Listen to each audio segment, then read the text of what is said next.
Friends, આપણે વાત કરીએ છીએ કોર્પોરેટ ગવર્નન્સ. કંપનીને પ્રમાણિકતાથી, નીતિમત્તાથી ઉત્તમ રીતે ચલાવવી, બધા પક્ષકારોના હિતોનું સંવર્ધન કરવું, જાળવણી કરવી અને કંપની સાથે જોડાયેલા બધા પક્ષકારોને લાભ થાય એ રીતે કંપની ચલાવવી. That philosophy cold corporate governance. હવે કોર્પોરેટ ગવર્નન્સમાં કઈ કઈ બાબતોની સમાવેશ થાય છે એને આપણે જોઈએ. એનો ચાર્ટ છે આખો.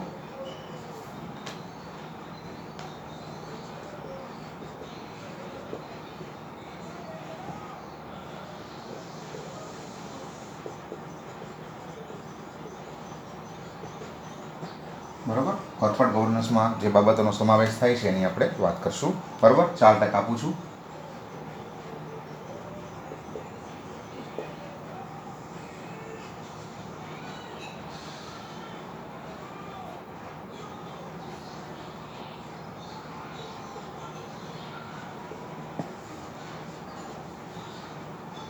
એમાં એ છે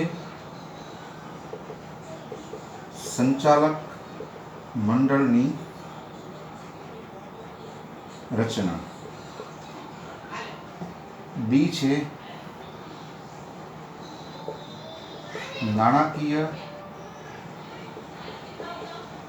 હિસાબોમાં રજૂઆત અને પ્રકટીકરણ. અને સી છે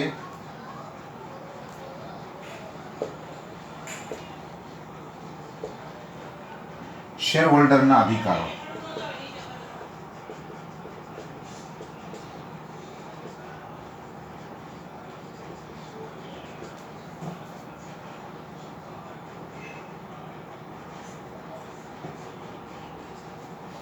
હવે આમ તમે જુઓ ને તો આ એના 3 આધાર સ્તંભો છે. કોર્પોરેટ ગવર્નન્સમાં આ 3 બાબતો કરવાની હોય છે. પહેલું તો સંચાલક મંડળની રચના એવી રીતે કરવાની કે કંપની નૈતિકતા, પ્રમાણિકતાથી સર્વશ્રેષ્ઠ ચાલે. પછી જે કાંઈ હિસાબો તૈયાર થાય એ હિસાબો છે એની રજૂઆત અને એનું પ્રકટીકરણ એકદમ જેને કહેવાય ને કે સાચું ને વ્યાજબી રીતે થવું જોઈએ, જેથી કરીને જે પક્ષકારો એની સાથે જોડાયેલા છે કંપની સાથે એને ખ્યાલ આવે કે અમારી કંપની છે એનું ખરેખર વાસ્તવિક ચિત્ર કેવું છે. બરાબર છે. અને શેર હોલ્ડરો જે છે કે જે કંપનીના માલિકો છે એના અધિકારો માટે થઈને કંપની આખી વ્યવસ્થા ઊભી કરવી પડે કે જેથી કરીને એના અધિકારો અને એના હિતોનું સંવર્ધન કે જાળવણી કરી શકાય. બરાબર છે. તો આ 3 બાબત છે. હવે આના જે 3 આધાર સ્તંભો છે એ આ રીતના છે. એમાં પહેલું for example nomination committee. 3 committee બનાવવાની. પછી રેમ્યુનરેશન કમિટી.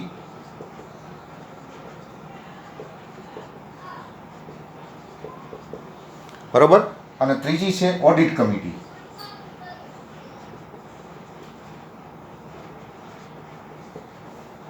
બરોબર.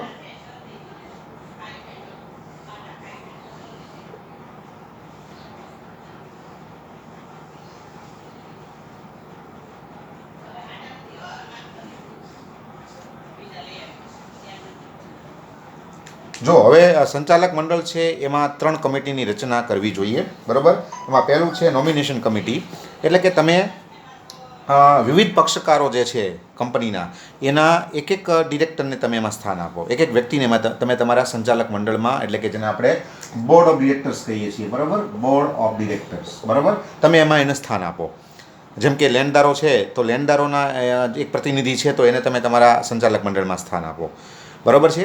પછી આપણે સાદી ભાષામાં વાત કરીએ તો ધારો કે તમે ઘણી બધી બેંકો પાસેથી લોન લીધેલી છે તો એ લોકોનું તમારામાં હિત છે તો એના એ લોકોના એક પ્રતિનિધિને તમે તમારા ડિરેક્ટર્સ મંડળમાં સ્થાન આપો. પ્લસ જે નિષ્ણાંતો છે, બરાબર, કે જેની સેવાનો લાભ લઈને તમે કંપનીનો સર્વશ્રેષ્ઠ વિકાસ કરી શકો એમ છો, તો એવા એકાઉન્ટિંગ છે, કાયદાઓ છે, માર્કેટિંગ છે, એના નિષ્ણાતોને તમે સ્થાન આપો. તો નોમિનેશન કમિટી છે એમાં તમારે એવા સ્વતંત્ર અને એવા બાહ્ય પક્ષકારોના પ્રતિનિધિને સ્થાન આપવાનું છે કે જે કંપનીના સંચાલનમાં ભાગ લેશે અને કંપનીને પોતાના જ્ઞાનનો લાભ આપશે, પ્લસ જેના પ્રતિનિધિ છે એના હિતોનું સંવર્ધન થાય એના એ પ્રયત્ન કરશે. તો નોમિનેશન કમિટી છે એ આ બાબતની આખી સૂચિતાર્થ કરે છે. બરાબર છે. પછી જે છે બરાબર, એ છે રેમ્યુનેશન કમિટી. હવે પહેલાં મેં તમને વાત કરી કે ઘરના ભૂ અને ઘરના ડાકલા એવી આખી પરિસ્થિતિ હતી. ભાઈ સંચાલકોને પગાર વધારવો હોય પોતાનો, એને તમે પગાર કયો, રેમ્યુનરેશન કયો, આમ પગાર ન કહેવાય, એને મહેનતાણું કહેવાય આપણે, બરાબર છે, રેમ્યુનરેશન. બરાબર, તો ધારો કે તમે એનું રેમ્યુનરેશન સંચાલકોએ પોતાનું વધારવું હોય તો તે પોતાને તે વધારી નાખતા. પછી કંપનીને નુકસાન જતું હોય કે કંપનીને આ હિતમાં હોય કે ન હોય એનો એ લોકો ખ્યાલ નહોતા રાખતા. એ એમ કહેતા કે અમે સંચાલન કરીએ છીએ, તો એ લોકો પોતાની રીતે જે કાંઈ એને પોતાની ફી કે મહેનતાણું વધારવું હોય વધારી નાખતા હતા. તો એ વસ્તુ કંપનીના હિતમાં નહોતી. બરાબર, ઘણીવાર એવું બને કંપની ખોટમાં હાલતી હોય અને છતાં આ પ્રકારનું જેને કહેવાય કે નિર્ણય લેવામાં આવ્યો હોય અને ખૂબ જ ઊંચા ભથ્થાઓ અથવા ખૂબ જ ઊંચાઓ જેને કહેવાય કે રેમ્યુનેશનના દર નક્કી કરી નાખવામાં આવેલા હોય. તો આવું ન થાય એટલા માટે થઈને ભલાને કોર્પોરેટ ગવર્નન્સની ફિલોસોફી છે એ તમને બીજું એક સૂચવે છે કે તમે તમારા એકમમાં રેમ્યુનરેશન કમિટી છે એની નિમણૂક કરો. બરાબર છે, એમાં 3 સભ્યો છે એ નોન એક્ઝિક્યુટિવ હોવા જોઈએ. બરાબર છે, એટલે કે જેની સંચાલનમાં જેનો કોઈ હિસ્સો ન હોય એવા. બરાબર છે, અને આ કમિટીનો ચેરમેન સ્વતંત્ર હોવો જોઈએ, એટલે કે એ બોર્ડ ઓફ ડિરેક્ટર્સના અંડરમાં રહીને કામ કરે એવો હોવો જોઈએ નહીં, જેથી કરીને ભવિષ્યમાં ગમે ત્યારે જો બોર્ડ ઓફ ડિરેક્ટર્સ પોતાનું જ રેમ્યુનરેશન અયોગ્ય રીતે વધારે તો એ એના ઉપર રોક લગાવી શકે. બરાબર છે, તો રેમ્યુનરેશન કમિટી છે એ સંચાલકો પોતાના પગાર ભથ્થા, પોતાનું મહેનતાણું પોતાની રીતે વધારી ન દે એનું ધ્યાન રાખવા કે એના ઉપર નિયંત્રણ રાખવા માટેની આખી આ કમિટી છે. બરાબર છે, તો એને કહેવાય છે રેમ્યુનરેશન કમિટી. એની પણ રચના થવી જોઈએ. એટલે સંચાલક મંડળ છે એનો બીજો આધાર સ્તંભ છે એ છે રેમ્યુનરેશન કમિટી. અને ત્રીજું છે એ છે ઓડિટ કમિટી. બરાબર, હવે ઓડિટ કમિટી જે છે એમાં પણ જોવા જઈએ તો 3 નોન એક્ઝિક્યુટિવ સભ્યો હોવા જોઈએ અને એનો જે ચેરમેન છે એ પણ સ્વતંત્ર હોવો જોઈએ. એટલે કોઈના સંચાલક મંડળ કે કોઈના અંડરમાં રહીને કામ કરતો ન હોવો જોઈએ, તો જ એ પોતે સ્વતંત્ર કામ કરી શકે, કોઈ અયોગ્ય પ્રવૃત્તિ થતી હોય એના ઉપર નિયંત્રણ રાખી શકે. અને આ જે 3 નોન એક્ઝિક્યુટિવ સભ્યો કે જેનો સંચાલન સાથે કોઈ સંબંધ નથી એવા સભ્યોમાં કમસે કમ એક વ્યક્તિ એવો હોવો જોઈએ કે જેની પાસે એકાઉન્ટિંગ અને ઓડિટિંગનું જ્ઞાન હોય. બરાબર છે, ઓડિટ કમિટીએ હિસાબોના ઓડિટ ઉપર સુપરવિઝન કરવાનું છે.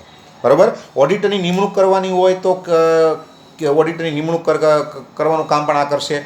પછી ઓડિટર બરાબર કામ કરે છે કે નહીં, બરાબર, તો એના ઉપર એ ધ્યાન રાખશે. ટૂંકમાં જે હિસાબો છે કે જેના આધારે રોકાણકારો નિર્ણય કરે છે કે ભાઈ અમારી કંપની બરાબર ચાલે છે કે નહીં, એવા હિસાબોનું ઓડિટ વ્યવસ્થિત ચાલે એ માટેની આખી આ કમિટી છે. બરાબર, તો 3 કમિટીની રચના કરવી જોઈએ. બોર્ડ ઓફ ડિરેક્ટર્સ છે, બરાબર છે, અને આ બધા સભ્યો નોન એક્ઝિક્યુટિવ હોવા જોઈએ, એટલે કે જેનો સંચાલન સાથે ખરેખર કોઈ સંબંધ હોવો જોઈએ નહીં, અથવા સંચાલન સાથે એનો કોઈ જાતનો સંબંધ હોવો જોઈએ નહીં. તો આવા જે લોકો હોય, સ્વતંત્ર કહી શકાય એવા પક્ષકારો, સ્વતંત્ર કહી શકાય એવા લોકો, એના આધારે અથવા એને લઈને તમે આવી કમિટીઓ બનાવી શકો. નોમિનેશન કમિટીમાં તો તમારે જુદા જુદા પક્ષકારોના પ્રતિનિધિને સ્થાન આપવાનું છે.